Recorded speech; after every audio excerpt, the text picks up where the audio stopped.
સાથે વડોદરાથી સમાચાર સામે આવી રહ્યા છે। વડોદરાથી મહત્વપૂર્ણ સમાચાર પ્રાપ્ત થયા છે, જેમાં કેન્દ્ર સરકારની ડિઝાસ્ટર ટીમ વડોદરા ખાતે પહોંચી છે। આ સાથે જ શહેર અને જિલ્લામાં આવેલા પૂરની સમીક્ષા કરવામાં આવશે। બીજી તરફ પૂરમાં કરોડો રૂપિયાનો લોકોને નુકસાન પહોંચ્યું છે, તેને લઈને સમીક્ષા થશે। કલેક્ટર કચેરી ખાતે અધિકારીઓ સાથે બેઠકનું આયોજન કરવામાં આવ્યું છે। કેન્દ્ર સરકારની ડિઝાસ્ટર ટીમની બેઠક ચાલી રહી છે।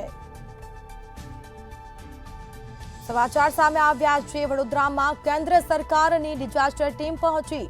વધુ વિગતો સાથે સંવાદદાતા નિલેશ બ્રહ્મભટ્ટ ફોનલાઈન પર જોડાઈ ગયા છે। જી, વડોદરા ખાતે કેન્દ્ર સરકારની ડિઝાસ્ટર ટીમ પહોંચી છે।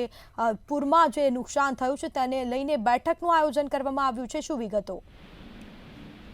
જી સ્મિતા, વડોદરા શહેરમાં આજે કેન્દ્ર સરકારની ડિઝાસ્ટર ટીમ આવી છે। વડોદરા શહેર અને જિલ્લામાં આવેલી પૂરની આ ડિઝાસ્ટર ટીમ સમીક્ષા કરી રહી છે। પૂરમાં કરોડો રૂપિયાનું નુકસાન પહોંચ્યું હતું। કલેક્ટર કચેરી ખાતે હાલ અધિકારીઓ સાથે કેન્દ્ર સરકારની ડિઝાસ્ટર ટીમ બેઠક કરી રહી છે। આ બેઠકમાં જિલ્લા collector Bijal Shah, municipal commissioner Dilip Rana, જિલ્લા વિકાસ અધિકારી મમતા હિરપરા સહિત વરિષ્ઠ અધિકારીઓ એમાં ઉપસ્થિત છે। વડોદરા શહેરમાં વિશ્વામિત્રી નદી, ઢાઢર અને કાસો થકી શહેરમાં ફરી વળેલા પાણી બાબતે ચર્ચા કરવામાં આવશે। આજવા સરોવર, પ્રતાપ સરોવર અને વિશ્વામિત્રી અંગે કમિટી વિસ્તૃત માહિતી લઈ અને રિપોર્ટ પણ લેશે।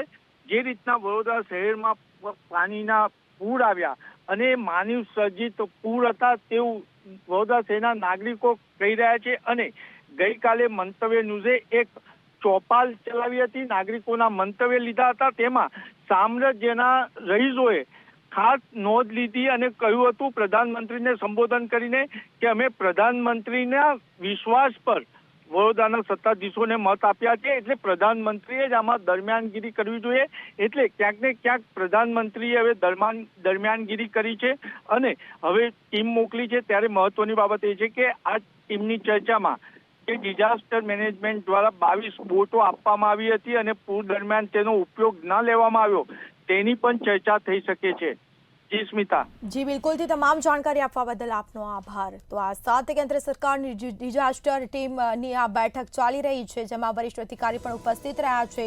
તો વડોદરામાં વિશ્વામિત્રીના પૂરની જેવી પરિસ્થિતિ સર્જાઈ હતી, કરોડો રૂપિયાનું નુકસાન થયું છે।